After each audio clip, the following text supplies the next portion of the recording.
من احد الحاجات الحلوه قوي قوي قوي اللي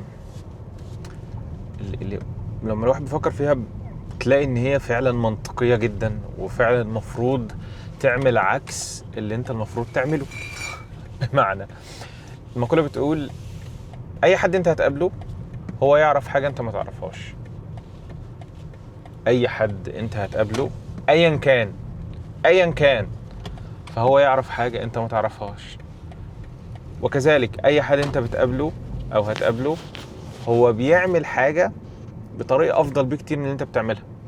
لو انتوا يعني في نوع من الايه الحاجات المشتركه اللي ما بينكم، فاكيد هو بيعمل حاجه احسن بكتير بطريقه احسن بكتير وافضل بكتير من اللي انت بتعملها.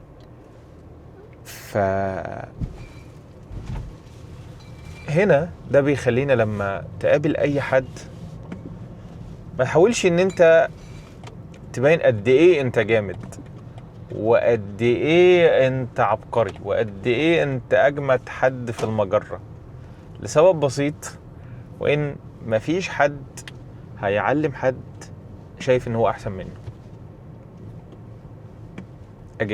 مفيش حد هيعلم حد شايف ان هو احسن واجمد منه. انا اعلمه ايه؟ ده انا جنبه تلميذ.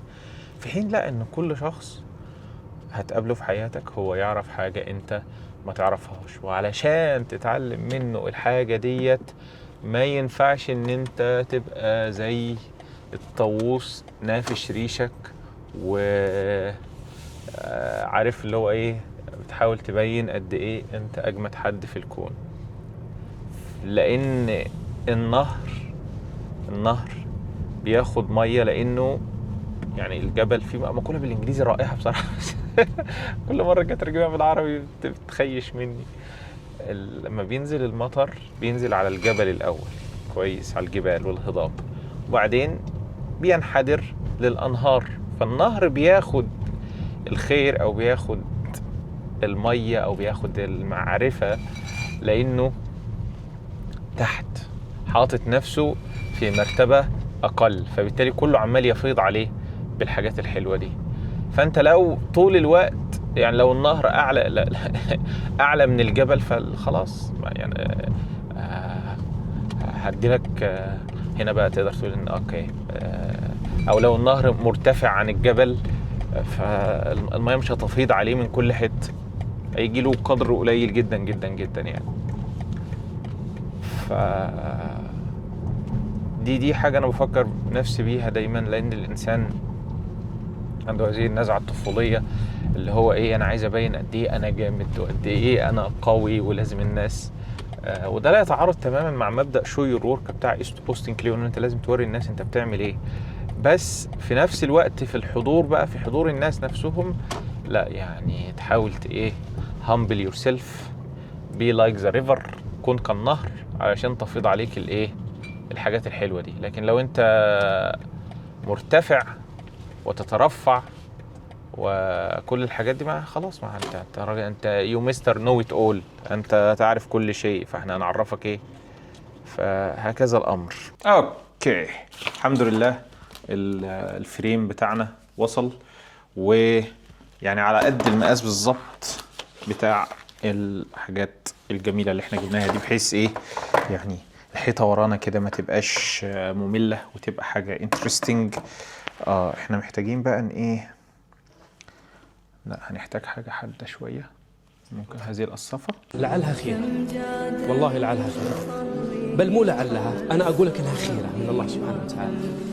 تلك الأقدار التي أساءتك والله إنها خيرة، وتلك الضيقة التي انتابتك تراها خيرة، وذاك الموعد اللي راح عليك والله إنه خيرة، وتلك الوظيفة اللي قدمت عليها وشقيت عمرك ونفسك وأفنيتها وراحت عليك والله إنها خيرة. والله زين. بص حلو ما شاء الله. حلو والله. البتاع ما هتحط في البروز بقى له معنى اكتر.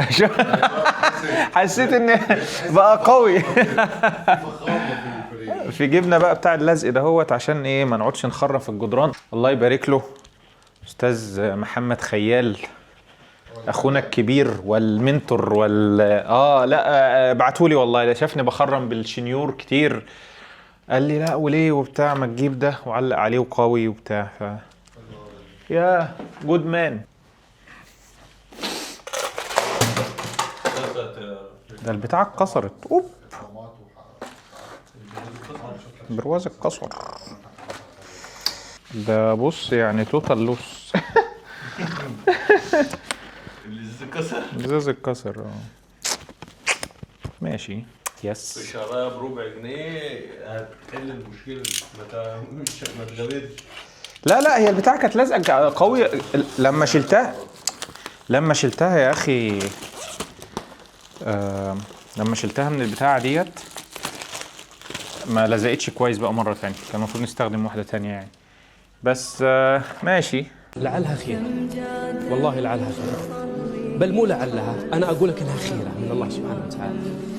تلك الأقدار التي أساءتك والله إنها خيرة، وتلك الضيقة التي انتابتك تراها خيرة، وذاك الموعد اللي راح عليك والله إنه خيرة، وتلك الوظيفة اللي قدمت عليها وشقيت عمرك ونفسك وأفنيتها وراحت عليك والله إنها خيرة.